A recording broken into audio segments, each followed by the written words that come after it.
다니엘이라고 하는 선지자는 아주 특별한 시대에 특별한 사명을 받아서 하나님의 사역을 지금 감당하고 있습니다.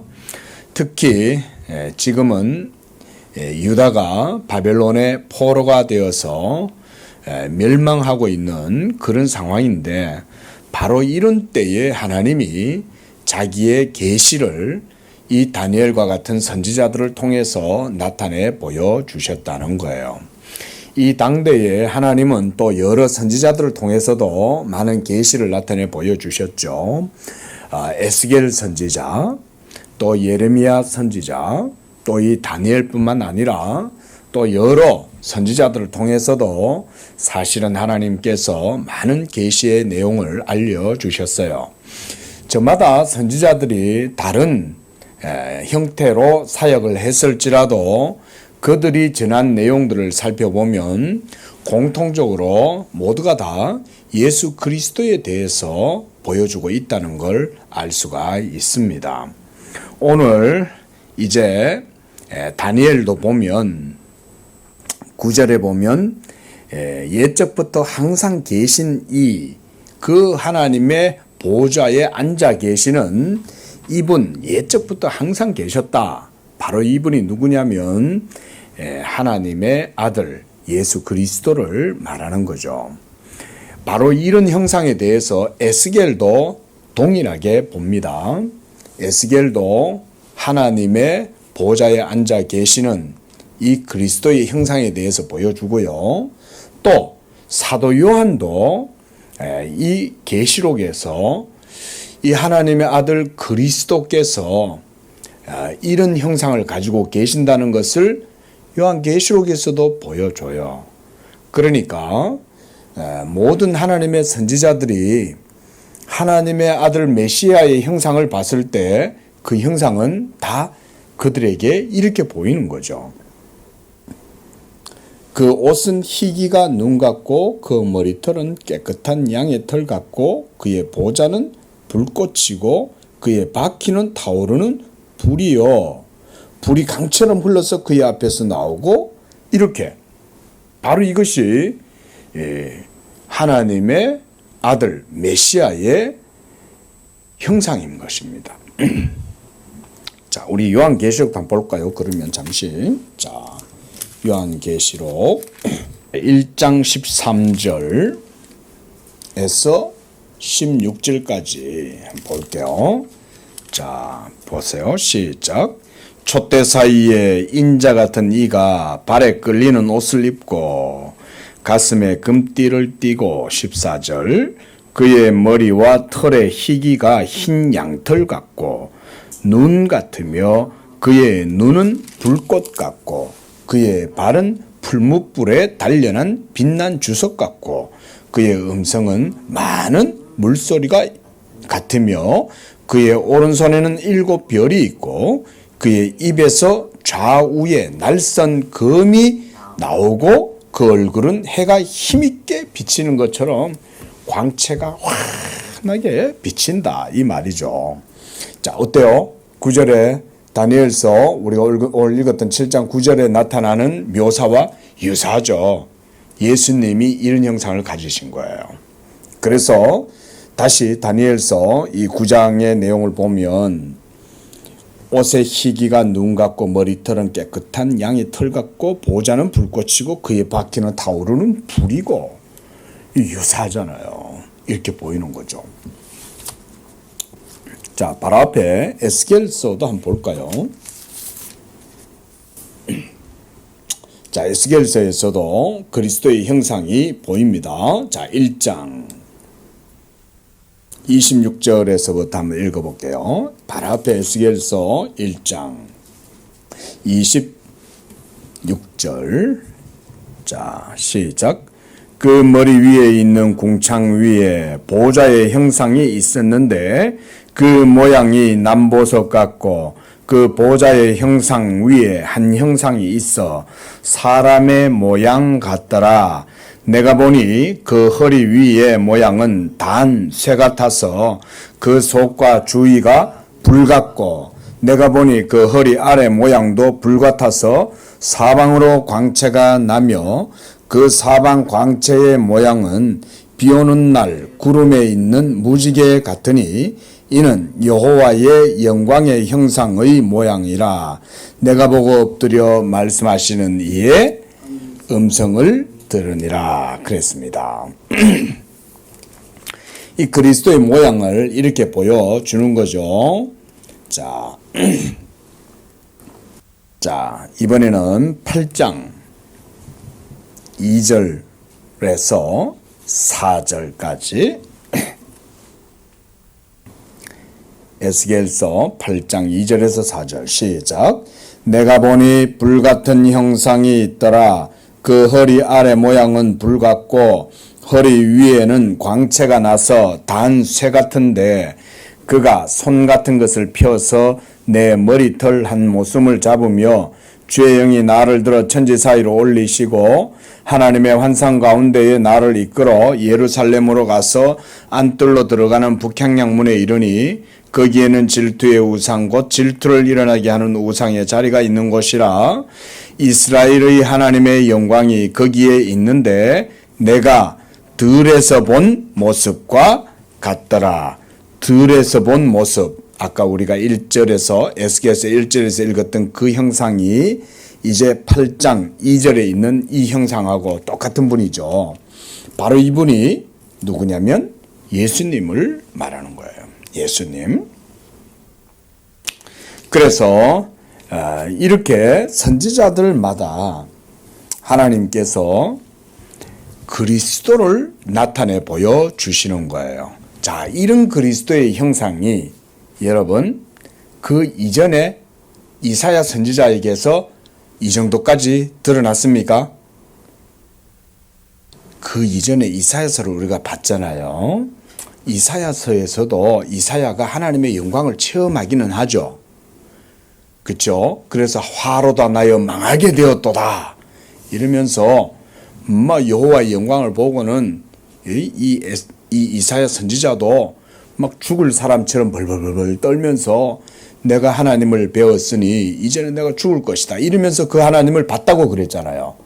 근데 이사야가 본 그 여호와의 영광에 대해서 이렇게 묘사한 부분이 이사야서에서는 없어요. 그런데 이제 정작 이스라엘이 멸망을 당하고 그래서 바벨론의 포로로 끌려가고 이제 하나님의 징계와 심판이 이루어지는 바로 그때 도리어 선지자들을 통해서 하나님이 메시아의 형상을 더욱 구체적으로 보여주셨다는 거예요. 저는 이런 점을 의미 있게 생각을 해요.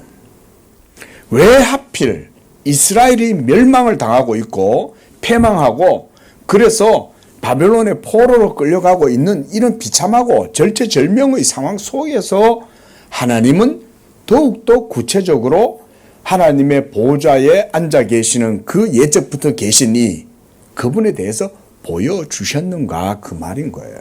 저는 이런 게 의미가 있다고 생각해요.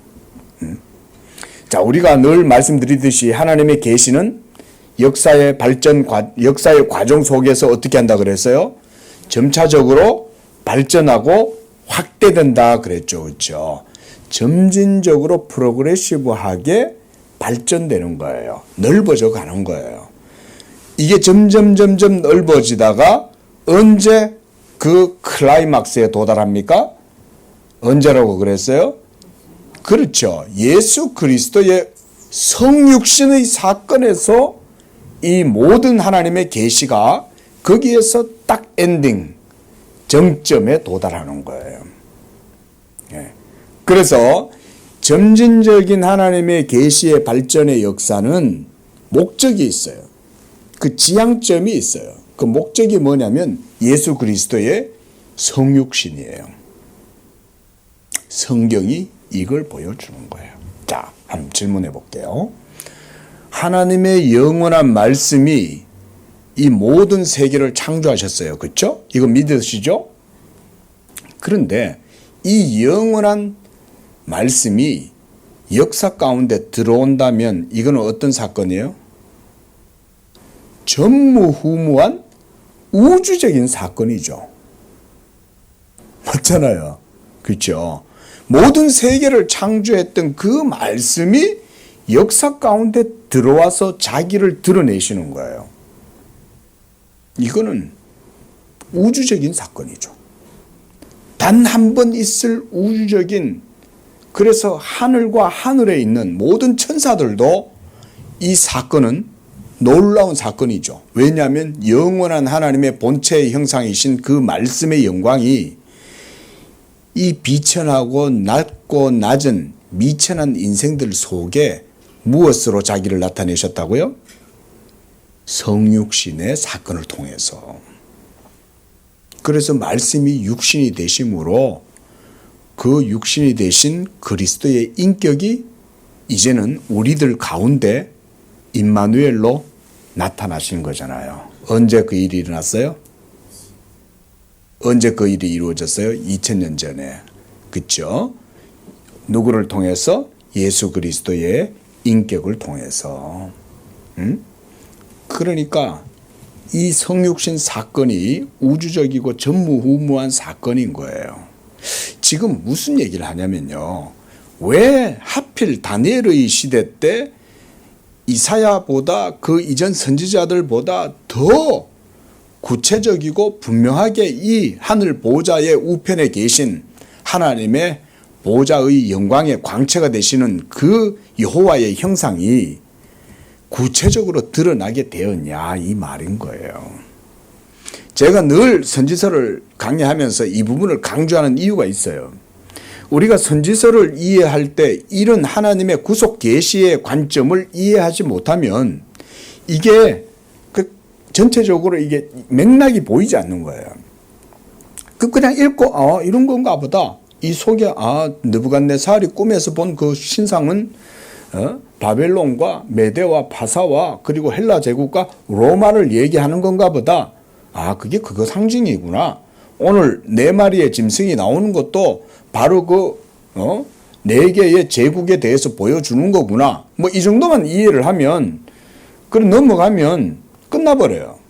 그런데 저는 여러분들이 성경 전체의 흐름과 맥락을 이해하기를 원하는 거예요. 하나님의 성경의 기록이 모든 역사 속에서 이루어졌다 하더라도 그것은 하나님의 영원한 목적과 뜻이 있는 거예요.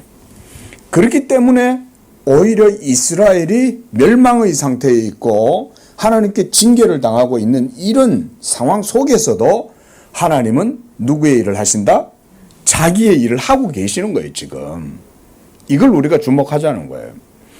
그리고 그 일은 바로 하나님의 아들 예수를 역사 속에 하나님이 드러내 보여주시는 거예요. 이게 이제 중요한 거예요. 예? 하나님의 영원하신 작정, 이 모든 세계가 창조되기도 전에 영원하신 삼위일체 하나님 안에 있었던 신적 협약이라 그랬죠. 우리가 그렇죠. 이 신적인 협약 속에서 하나님이 뭘 목적으로 뭘 작정하시고 뜻하셨느냐 이거예요. 그것은 바로 제2위이신 예수 그리스도를 온 우주 가운데 왕으로 세우고 그를 높이는 것에 포커스가 맞춰져 있어요. 이런 것이 바로 성경 속에 있는 깊은 교의예요. 예. 이런 점을 주목하지 않고 계시의 의미나 목적을 주목하지 않고 성경을 읽으면 성경 수백 번 읽어도 이해를 못해요. 그냥 많이 읽은 것만 그냥 자랑하는 거야. 그냥 나 많이 읽었어. 실제로 제가 예전에 여호와의 증인을 만났는데 이 사람이 성경을 뭐 몇백도 했다고 나한테 자랑을 했어요. 전도사 때.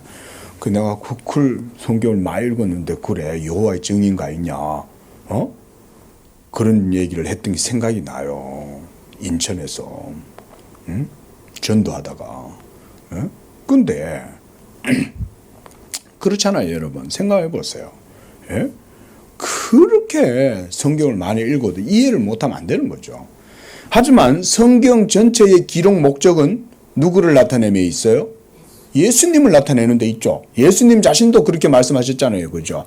너희가 성경에서 영생을 얻는 줄로 생각하고 이 성경을 상고하거니와 이 성경이 누구에 대해서 기록해 놓은 거라는 거예요. 바로 하나님의 아들 예수님 자신에 대해서 증거하는 거라고 그러는 거예요. 구약의 모든 성경과 또 구약의 모든 역사가 그러니까 누구를 지시하는 거예요? 손가락으로 바라보라는 거예요. 딱 성경 자체가 지시하고 있는 거예요. 이렇게 예수님을 지시하고 있는 거예요. 그가 바로 메시아다. 예수가 하나님의 아들이고 예수가 삼위일체 하나님 가운데 제2위시고 만세전부터 하나님 아버지께서 예정하고 세우신 분이고 그가 바로 메시아요. 그가 바로 온 우주의 만유의 후사다. 그가 바로 예수다. 이거를 지시하는 게 모든 구약의 역사다. 그 말인 거예요. 제가 이런 성경신학적인 얘기를 지금 하고 있는 거예요.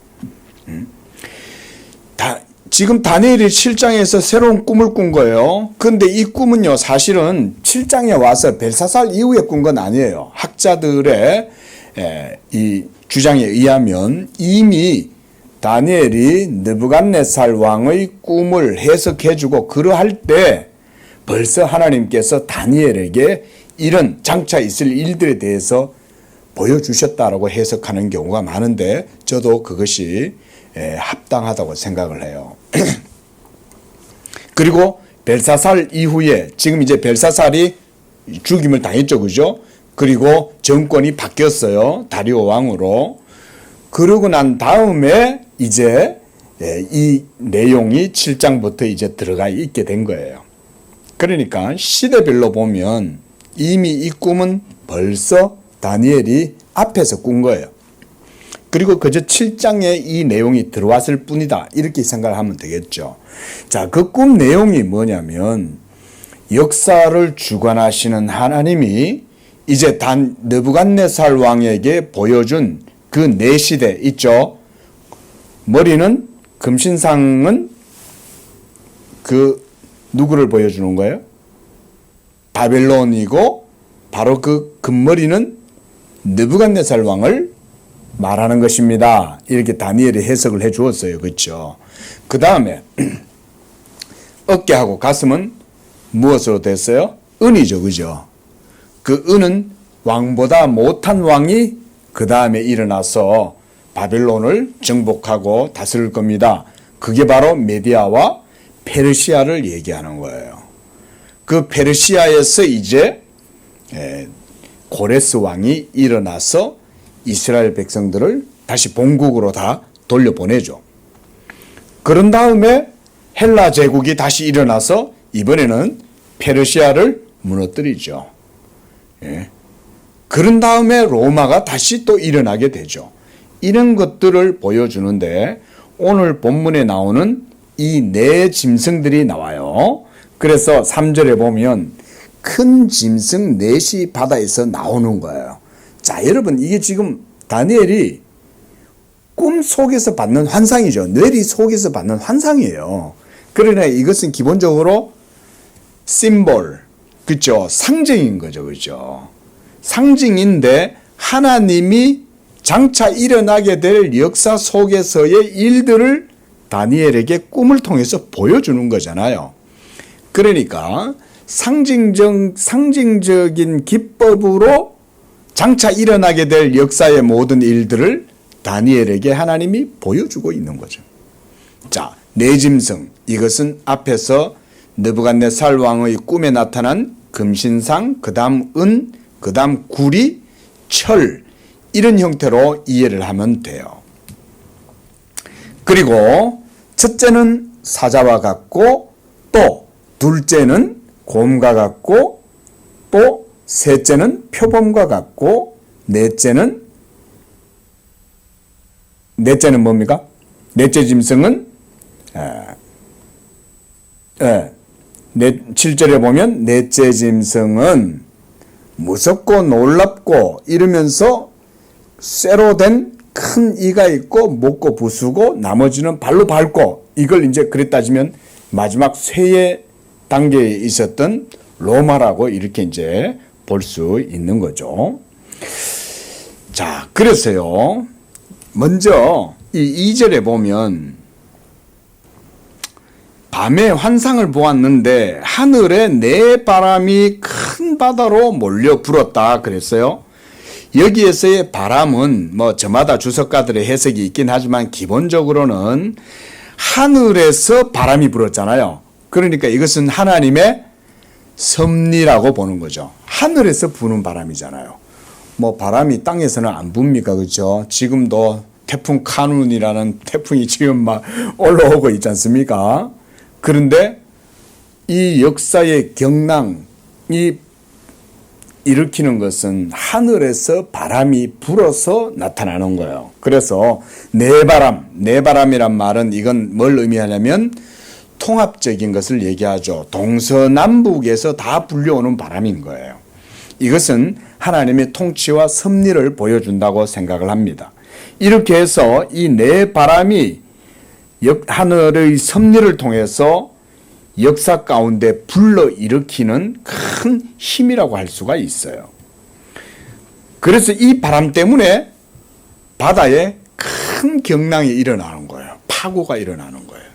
자, 여기서 큰 바다를 그러면 무엇으로 해석하면 좋을까요? 인류 역사의 모든 장을 이렇게 이해를 하시면 돼요.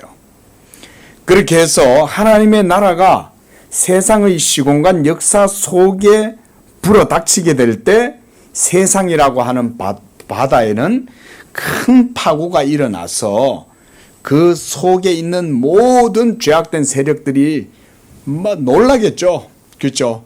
깊은 바다 속에 있는 고래조차도 놀라지 않을까요? 바다에 큰 폭풍이 일어나면 그 바다 속에 있는 모든 생물들도 야단나겠죠. 그 태풍에 혹시나 쓸려갈까 싶어가지고 전부 다 깊은 바다 속으로 들어가고 도망치고 그러겠죠. 자, 이걸 한마디로 보여주는 것이다. 그리고 이런 그 속의 모든 죄와 악이 하나님의 바람에 의해서 큰 파고가 일어날 때 어떻게 되겠습니까? 세상이라고 하는 어떤 하나의 큰 집단은 뒤틀리겠죠. 그렇죠? 그러면 그 역사의 파고 속에 많은 세력들이 깨어지게 될 것이고 뒤틀리게 되고 무너지게 되면 역사는 큰 위기를 경험하게 되겠죠. 그리고 위기를 경험하면 넘어질 건 넘어지고, 그죠? 넘어질 거 아닙니까? 실제로 우리가 2000년 역사를 통해서도 그런 것들을 볼 수 있잖아요. 얼마나 많은 나라들이 무너집니까? 고구려도 넘어지고 신라도 무너지고 또 조선도 세워졌다가 조선도 결국 무너지고, 그죠? 예? 그러면서 전 세계의 정세가 바뀌어 왔잖아요. 그렇죠? 또 그러다가 20세기 또 이제 초엽돼가지고 막 공산주의가 일어나가지고 세계가 또 막 양극이 또 서로 또 대치를 하고 그러다가 또 동구권이 또 공산권이 또 넘어졌죠. 그렇죠. 소련도 그래 따지면 붕괴를 했고 아직까지는 러시아가 푸틴이 여전히 그 세력들이 남아 있어요. 아직도 짐승의 머리가 그 남아 있는 거예요. 그래 따지면 몇몇 짐승은 죽었죠. 몇몇 짐승은 죽었지만 아직도 그 중에 뿔을 달고 있는 짐승이 남아 있다. 요렇게 우리가 상징적으로 표현을 할 수 있겠죠. 물론 제가 방금 표현한 건 성경에 있는 표현은 아니에요. 제가 그냥 성경의 상징적인 표현 기법을 통해서 우리 시대의 이런 어떤 거대 담론들 또 헤게모니들 이런 것들을 제가 표현했을 뿐이에요. 그건 성경에 있는 내용은 아니에요. 가령 예를 들어서 푸틴 같은 경우는 그 짐승 가운데에서 뿔이잖아요. 뿔. 몇 개의 큰 뿔들은 꺾였는데 푸틴이라는 뿔이 아직도 한 개 남아있는 거지. 그 옆에 또 벨라루스가 또 같이 또 편들고 이러고 있잖아요. 그러니까 지금 뭔 말이냐면 다니엘이 장차 예수님이 오시는 그때까지 이루어지게 될 역사의 과정 속에 일어나게 되는 일들을 바라보고 있다 이 말인 거예요. 그 속에서 역사는 단계단계로 이제 바벨론은 거대한 제국이었거든요. 그게 넘어지고 그 다음에 메대와 페르시아가 일어나서도 거대 제국을 이루었다가 이것도 결국 또 깨어지죠. 그러고 난 다음에 알렉산더에 의해 가지고 세워진 그 헬라 제국이 막 전 세계를 향해서 막 거침없이 뻗어져 나가는데 이 알렉산더가 젊은 알렉산더가 어느 날 갑자기 죽잖아요. 죽고 난 다음에 그의 장군들이 또 나라를 갈기갈기 또 나뉘어 가지고 서로 또 차지하는 거예요. 여기도 보면 그런 표현들이 있잖아요. 6절에 보면 표범 같은 것이 있는데 그 등에 새 날개가 있다. 이 날개는 좀 이따 제가 설명을 또 드릴게요. 그래서 그 짐승에게 또 머리 넷이 있으며 권세를 받았더라. 그 표범에게서 또 머리가 넷이나 또 나오는 거예요. 이런 건 권세를 얘기하는 거거든요. 머리 자체가. 그러니까 이런 것들이 또 나라가 나뉘어져 가지고 저마다 그런 제국들을 또 차지한단 말이에요. 자, 또 저들끼리 또 전쟁도 하고 이래요. 그러고 난 다음에 그 다음 또 새로운 짐승이 강한 짐승이 또 등장하게 되고 이런 일들이 있는 거죠. 그리고 그 이가 막 강력해서 먹고 부서뜨리고 발로 밟고 로마가 얼마나 강력한 철의 나라잖아요. 철의 나라. 예, 로마가. 바로 이러한 때에 예수께서 오신다는 것을 다니엘서를 통해서 하나님이 보여주는 거예요. 그러니까 뭐 역사가 뭘 지시하고 있다고요? 예수를 지시하고 있는 거예요, 지금. 하나님이 왜 장차 일어나게 될 이런 제국들의 흥망성쇠를 보여주시냐? 그것은 바로 9절부터 등장하시는 이분을 보여주려고 그러는 거예요. 그래서 그때 9절에 다니엘이 환상 가운데 보니 왕좌가 있고 예적부터 항상 계신 이가 거기에 좌정에 계시는데 그분의 옷은 눈 같고 머리털은 깨끗한 양털 같은 하나님의 어린 양이더라 이 말인 거예요.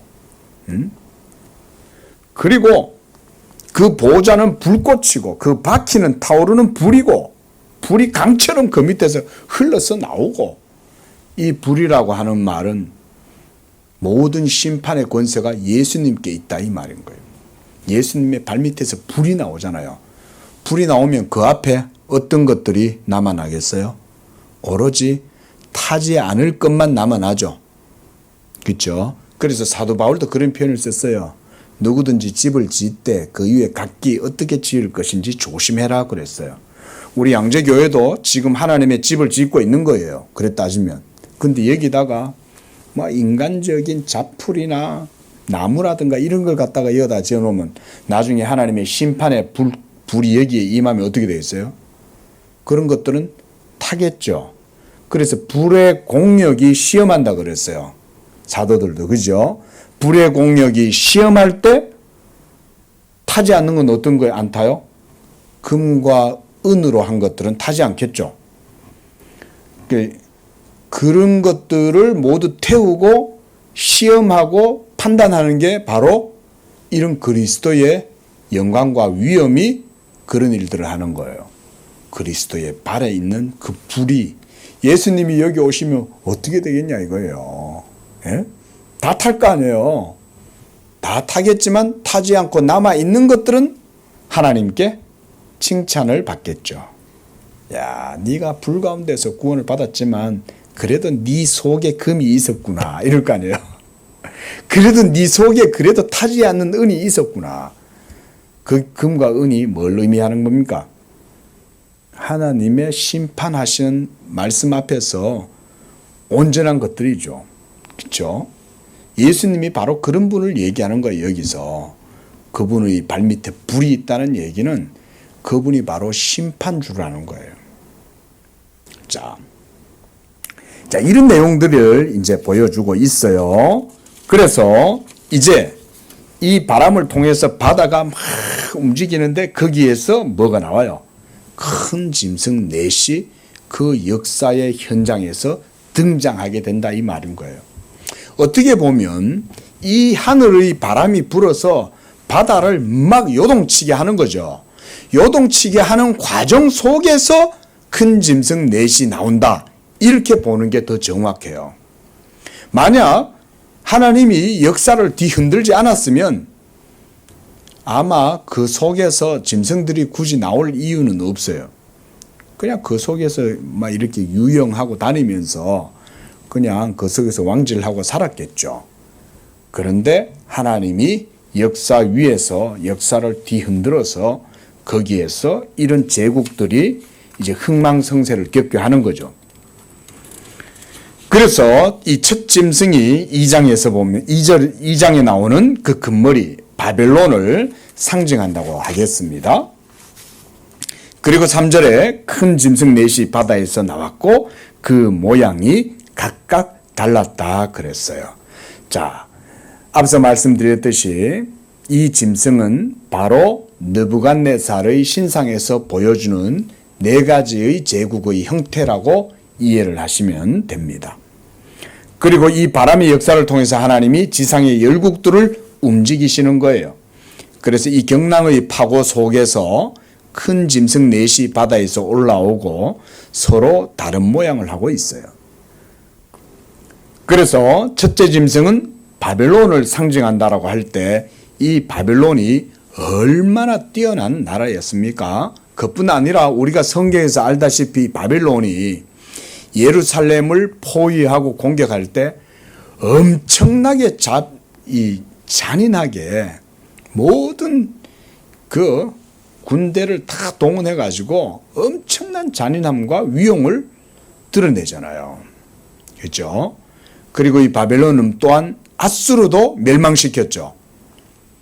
아수르가 요나 선지자가 가가지고는 니느웨 성이 멸망하리라 그랬는데 결국은 바벨론에 완전히 함락이 돼가 다 깨져 넘어진 거예요. 이 바벨론이 아시리아를 무너뜨렸다. 얼마나 대단하겠어요. 그죠? 오늘날 예를 들어서 중국과 미국이 지금 강대강으로 대치하고 있는데, 우리 시대에도 여전히 하나님은 그런 제국의 흥망성쇠를 하고 계시는 거예요. 사실은. 그러니까 우리가 살아있는 시대만 놓고 보지만 역사 전체를 다 봐야죠. 그죠? 그러니까 이게 100년, 200년 정도를 갖고는 잘 안 보여요. 최소한 500년 정도를 놓고 이렇게 봐야 전 세계의 헤게모니가 어떤 방향으로 흘러가는지가 그래도 보이는 거죠. 우리가 고작 살았는 7, 80년, 90년, 100년 정도 갖고는 쉽게 보이지가 않아요. 최소한 2, 300년 이상 이렇게 역사를 바라봐야 보이고 더 크게는 1000년, 2000년까지는 봐야 보이는 게 역사죠. 예수님이 오실 때까지 다니엘 선지자 때로부터 예수님 오실 때까지 약 그래 따지면 한 500년 정도 생각해야 되는 거잖아요. 종교개혁이 지금 일어나고 난 다음에 지금 500년이 지났단 말이에요. 그 종교개혁 이후에 서구의 모든 움직임이 동양으로 흘러왔잖아요.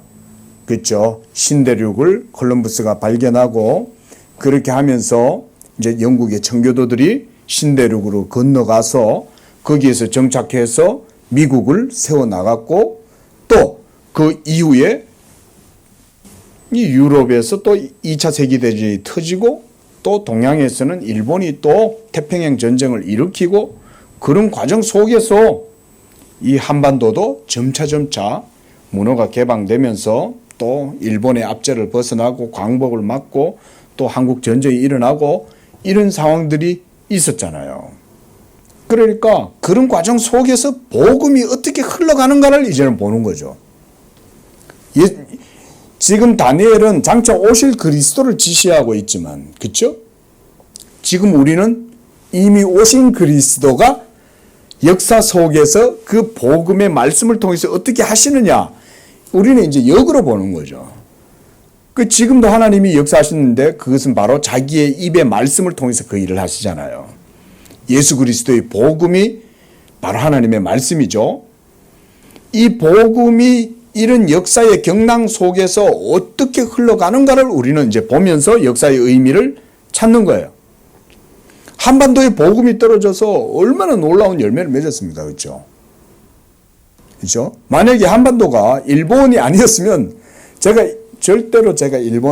저도 일본 별로 안 좋아하거든요. 근데 놀라운 역사는 하나님이 그 일본을 몽둥이로 써가지고 문호를 개방하지 않는 한반도에 문호를 개방하도록 하신 거 아니에요? 그리고 신사유람단들이 일본 가가지고 신문물을 배워오고 농업기술을 배워오고 이러면서 가가지고 거기서 선교사들을 만난 거 아니에요? 거기서 선교사들을 만나고 거기에서 복음을 받아들고 거기에서 성경을 번역하고 이러고 들어온 거예요. 그러니까 실제로 일본은 민족사관적으로 보면 우리나라의 정말 나쁜 나라, 이 집은 원수죠. 근데 놀랍게도 하나님은 그런 원수된 나라들을 사용하셔가지고 이 나라의 섭리 속에 복음을 전하도록 하시는 거죠. 결국은 우리나라가 많은 압제를 당하고 일본이 철천치 한을 품고 이제 원수가 되었지만 놀랍게도 그 속에서 하나님이 복음의 역사를 하셨잖아요. 자, 이런 것들을 우리가 본문에서 그런 의미에서 보는 거예요. 하나님께서 그리스도를 이 땅 가운데 보내시고 그래서 그 하나님의 영원한 말씀이 육신이 되시는 이 성육신의 사건이 역사 속에 드리워지고 이루어지는 건 이거는 우주적인 사건인 거예요. 우주적인 사건. 그리고 영원히 단 한 번밖에 없을 사건인 거예요. 다시 반복되는 일은 없어요. 딱 영원 가운데 한 번 있을 그 사건이 2000년 전에 로마의 시대 때 일어나게 된 거예요. 2000년 전에. 이 성육신의 사건이 얼마나 대단합니까? 그렇죠? 아담으로부터 장차 우리 이후에 태어나게 될 세대들 가운데 하나님의 택한 백성들의 모든 구원이 2000년 전 성육신하신 예수를 통해서 이루어지잖아요. 그래서 단 한 번 영원히, 그렇죠? 단번에 영원한 속죄를 이루시는 분이 2000년 전에 말씀이 육신이 되신 그 예수 그리스도를 통해서 이루어지는 거예요. 그래 이 사건이 너무나 중요하니까 계속 역사 자체가 하나님이 그걸 지시하게 만드는 거예요. 예? 그래서 느부갓네살 왕을 하나님이 쓰시는 거고 다니엘을 하나님이 쓰시는 것이고 이 선지자를 통해서 영원한 보좌에 앉아 계시는 그 예수의 형상을 보여주는 것이죠. 눈이 불 같잖아요. 예수님의 눈이. 예? 그리고 그 형상이 이제 구체적으로 드러나 보이는 거죠. 사도 요한한테 와가지고는 예수님이 부활하신 예수님이잖아요. 요한계시록에 등장하시는 그 불같은 분은 예수님이에요. 근데 그 예수님이 사도 요한을 이렇게 어루만져 주시잖아요. 얼마나 대단합니까, 여러분. 범접할 수도 없고 그분의 얼굴을 무서워서 쳐다볼 수도 없는데 이제는 그분이 다가와서 만져주잖아요. 여러분도 우리 주님이 그런 불꽃 같은 눈동자로 여러분들 바라보시지만 그런 자비로우신 손길로 여러분들 만져주시는 분인 줄로 믿습니다. 예? 그런 분인 거예요, 예수님은. 지금은 예수님은 몸이 있어요, 없어요? 지금은 예수님이 성육신 하셨을 때 그 몸, 부활하신 그 몸을 가지고 계십니다. 놀랍죠? 이건 이해를 못하는 거예요. 이건 인간적인 이성으로는 절대 이해할 수 없어요. 여러분들의 몸과 정신이 하나로 딱 붙어 있다는 걸 여러분 그 과학으로 설명할 수 있어요? 지금도? 그렇죠? 예? 인간의 몸과 인간의 정신이 영혼이 하나로 딱 결합되어 있잖아요. 있죠? 예? 여러분들의 영혼이 어디 있어요? 팔이 절단돼 가지고 사고로 떨어져 나갔다 쳐봐요. 그럼 그 떨어져 나간 팔 속에 영혼이 있어요, 없어요? 떨어져 나간 팔에는 영혼이 없어요. 예? 그런데도 팔이 떨어져 나가도 사람의 영혼은 그 사람 몸속에 있잖아요. 근데 그 영혼이 그 몸에서 탁 떨어져 나가면 이 사람은 어떻게 돼요? 죽죠. 영혼이 사람의 몸에서 떠나면 육체는 사멸하고 이 영혼은 육의 감옥에서부터 이제는 떠나요. 그럼에도 불구하고 장차 우리는 하나님께서 구원하실 때는 우리가 부활한 몸을 갖게 하잖아요. 부활한 몸을 가지면 거기엔 여전히 육신과 영혼이 같이 있어요. 이걸 어떻게 과학이 설명하냐고요. 지금도. 그러니까 과학자들이 우스꽝스러운 짓을 하는 거죠. 어떻게 하냐면 희한한 카메라를 무슨 어떤 현상을 보려고 막 그렇게 임종하는 사람한테 카메라를 들이대놓고는 찍고 있잖아요. 그래서 그 사람의 영혼이 딱 코에서 딸깍거리고 이제 코에서 떠나갈 때 또 그러면 소리가 난다는데 그 소리가 난다는 것도 정확한지 모르겠어. 근데 그걸 찍겠다고 그러고 있는 거예요. 우스꽝스러운 짓을 하는 거잖아요. 그걸 물리적 현상으로 설명하겠다는 거 아니에요. 카메라에 잡히면 물리적인 거지, 영혼이. 그러면 바보들이 생각을 해봐요. 원래 과학자들은 과학 실험을 할 땐 가설을 미리 정하거든요. 근데 가설 자체가 잘못된 거잖아요. 만약에 사진에 찍혔어요. 사진에 찍히면 그게 물질의 영이에요. 그건 물질이지. 그러면 지금 죽은 모든 사람들의 영혼은 물질이 되어가지고 어딘가에 있다는 거잖아요. 그럼 그거는 물리적인 어떤 규칙과 법칙 속에 어딘가 있다 이렇게 봐야 될 거 아니에요. 예? 그러면 수십억 명이 죽었는데 그 수십억 만 명이 죽은 사람들의 영혼이 어떤 물질로 있다면 뭐 알라딘의 요술램프 속에 갇혀 들어가 있는 거예요. 지니처럼. 예? 그런 우스꽝스러운 짓을 하고 있는 거죠. 과학자들이라는 사람들이. 왜 그런 짓을 하는지 아세요? 영적인 것에 대해서 몰라서 그런 거예요. 영적인 것을 이해할 수 있는 그런 지식이 없어서 그런 거예요. 영혼은 사람이 이성으로 설명할 수가 없어요. 그리스도의 성육신의 신비를 과학은 절대 이해할 수 없습니다. 하나님이 말씀하신 바 어린아이와 같이 그것을 믿는 거지. 예? 그 신비를 우리가 어떻게 알아요? 근데 다니엘서는 바로 그런 영원한 말씀이 육신이 되신다는 사건을 보여주시면서 그 예수 그리스도가 오실 때를 계속 보여주는 거죠. 로마의 시대 때 바로 그분이 오신다라고 하는 것을 보여주는 거예요. 자, 4절 말씀 한 번 더 요 4절까지만 보겠습니다.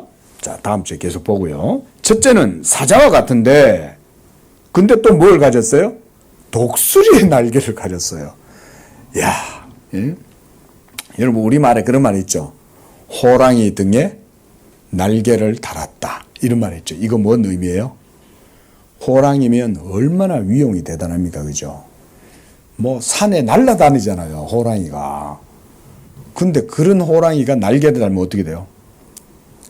이거는 누구도 막을 수 없죠. 그렇죠? 소 한 마리 딱 입에 물고 벌쩍벌쩍 뛰어다니는 게 호랑이인데 그 호랑이가 날개까지 달았으면 어마어마한 거죠. 바벨론의 뛰어남을 이렇게 보여주는 거예요. 얼마나 대단하냐면 그 세력이 그냥 뛰어다니는 정도 아니야. 우리가 뛰는 놈 위에 나는 놈이 있다. 이런 말도 있지 않습니까? 바벨론의 잔인함과 용맹함을 보여줄 뿐 아니라 이 바벨론의 세력은 땅의 영역보다 더 넓은 세력을 차지하는 거예요. 날개를 가졌으니까. 응? 그러니까 뛰는 놈 위에 나는 놈이 있는 거죠. 바벨론에게 하나님이 이런 권세를 주신 거예요. 그래서 4절에 자세하게 보면 뭐라고 얘기하냐면 날개가 뽑혔고 또 땅에 들려서 사람처럼 두 발로 서게 함을 받았다 그랬어요. 누가 세워주시는 거예요? 하나님이 이 바벨론의 권세를 허락해 주시고 사람처럼 땅에 설 수 있도록 해 주시는 거예요. 하나님이 하신다는 거죠. 그리고 또 사람의 마음을 받았다 그랬습니다. 그러므로 이 바벨론이 고대의 모든 세계를 제패하는 거예요. 지금도 바벨론 그러면 심지어 요한계시록에서조차도 바벨론은 상징적으로 사용이 됩니다. 음료를 이 타락하고 부패한 세계를 뭘로 묘사하냐면 바벨론으로 지금도 묘사를 하고 있어요. 소돔과 고모라와 같다 이렇게 표현하지 않고 모든 타락하고 범죄한 악이 가득 찬 세상을 바벨론 음녀라고 말해요. 그만큼 바벨론은 고대 역사에서도 대단한 나라였던 거예요. 그러니까 그 상징적 의미가 지금까지도 통용되는 거죠. 그러니까 타락하고 부패한 세계를 바벨론이다라고 말하는 거예요. 그리고 바벨론은 음녀라고 말해요. 오늘날 우리 한국 사회 저 이태원 가면 바벨론이죠. 온갖 더러운 권세자들이 그 다 모여갖고 향락을 즐길 뿐 아니라 온갖 추악한 죄도 그 속에서 다 짓죠. 그러니까 바벨론이다라고 얘기할 땐 그 속에는 뭐만 있냐면 더러운 죄만 있는 게 아니에요. 더러운 죄가 있을 때는 반드시 거기에 뭐가 있겠어요? 권력이 같이 있는 거예요. 여러분, 죄는 겁이 없으면 지을 수가 없어요. 법을 초탈할 정도의 권세를 가진 자들만이 추악한 죄를 저지를 수 있어요. 그렇죠? 마약 누가 하는 줄 아세요? 돈 있는 집안의 자식들이 하고 돈 있는 사람들은 권력자들의 자식들이 많아요. 돈 없으면요, 죄도 안 지어요. 돈이 많으니까 죄를 짓는 거예요. 근데 돈이 많으려면 권력을 가지고 있어야 돼요. 겁이 없어야 죄를 짓는 거예요. 그렇죠? 초법적인 존재들이어야 돼요. 오늘날 우리 사회에 뉴스에 나오는 사람들, 국회의원 아들이 마약하고 이런 사람들이 다 초법적이죠. 우리 아버지가 누군지 알아? 이 짓 하잖아요. 응? 겁도 없이 그런 짓을 한다고 하늘 무서운 줄 모르고. 그러니까 인간 세상에서 그런 권력을 가진 자들이 많이 모여 있고 권력이 부패하면 죄악이 가득해지고 죄악이 가득해지면 힘없는 사람들은 어떻게 되겠어요? 그런 초법적인 자들 밑에 찌눌려 가지고 희생당하겠죠. 이게 세상이에요. 그게 바벨론이라고 하는 거예요. 그걸 아시겠어요? 바벨론이라고 하나님이 그 사회와 그 나라를 바벨론이라 그럴 때는 이미 망조가 들 대로 든 거예요. 그 속에는 온갖 죄가 겁도 없이 죄를 저지르는 거예요, 인간들이. 그리고 죄를 저지르는 인간들은 사회의 소위 지배계층에 있는 사람들인 거예요. 돈도 있고 권력도 있는 거예요. 그리고 이 돈과 권력이 거기에 같이 뒤섞여 있어요. 예? 돈 많은 집 자식도 있고 권력자의 자식들도 있어요. 그 바에 들어가면 같이 앉아가지고 막 하는 거예요. 야, 너네 아빠 국회의원이냐? 야, 우리 아빠는 거대한 회사의 회장이야. 이러고는 저들끼리 앉아가지고 거기서 서로 뒤엉켜가지고 마약을 하고 집단적으로 섹스를 하고 이러면서 그러고 있는 거죠. 그게 바로 바벨론이라고 하는 상징성이 그런 거예요. 그래서 요한계시록에서 음녀 바벨론이라고 그러잖아요. 미국만 음녀 바벨론이겠어요? 우리나라는 그게 없겠어요? 우리나라도 그게 있는 거예요. 예? 그래서 웬만하면 이태원 가지 말라는 거예요. 뭐 강남은 또 안 그러겠어요? 뭐 이태원만 그렇겠어요? 강남도 그렇겠죠. 근데 미국만 그럴까요? 아니에요. 중국 안에도 보면 부패한 관료들 자식들은 매나 다 거기는 미국보다 더해. 그래 따지면 어디든지. 이런 것들이 전체 세계에 다 가득하죠. 그러면 그게 뭐 어디 중국에만 있고 미국에만 있겠어요? 러시아는 없겠습니까? 유럽에는 없겠습니까? 온 세계에 그런 사람들이 있는 거죠. 하나님이 나중에 심판하시면 미국만 심판하시겠어요? 중국만 심판하시겠어요? 아니죠. 전 세계에 있는 이 모든 악한 세력들을 하나님이 나중에 다 심판하실 거 아니에요. 바로 바벨론을 그런 세계, 전체 세계 속에 있는 음녀라고 표현을 하는 거예요, 성경은. 요한계시록에서 말하는 바벨론, 음녀라고 얘기할 때는 어느 한 특정 나라만 말하고 있고 특정 세력만 말하는 게 아니에요. 전체 모든 세계 속에 있는 부패하고 타락한 범죄하는 모든 세대를 향해서 음녀 바벨론이다 라고 말하는 거죠. 그거는 2000년 전에도 적용되고 오늘날에도 동일하게 적용돼요. 자, 이렇게 첫째 사자에 대한 바벨론에 대한 이런 내용을 얘기를 했습니다. 자, 다음에 또 보도록 할게요. 기도하겠습니다. 자비로우신 하나님 아버지, 지금도 살아계시고 예수 그리스도를 모든 이름 위에 뛰어난 이름이 되게 하시고, 그래서 이제는 하나님 보좌 우편에 그 예수 그리스도를 앉히시고 그로 하여금 만유의 상속자가 되게 하셨을 뿐만 아니라 그를 통하여 모든 세계를 심판하고 모든 세계를 다스리는 권세를 아들에게 주신 줄로 믿습니다. 지금 그 예수 그리스도께서는 이제 때가 되어 성육신하시고 모든 하나님의 뜻을 이루심으로 이제는 모든 이름 위에 뛰어난 이름이 되시고 하나님 보좌 우편에 계시는 줄로 믿습니다. 지금도 하나님 우편에서 지상의 교회들을 보호하시고 불꽃 같은 눈동자로 지키시며 또한 그 입의 칼로 모든 악한 자들을 또한 심판하시는 줄로 믿습니다.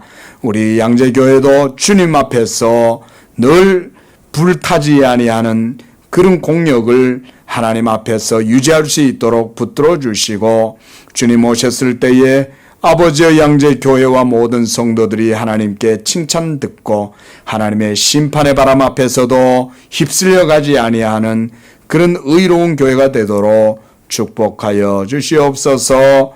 예수님의 이름으로 기도합니다. 아멘.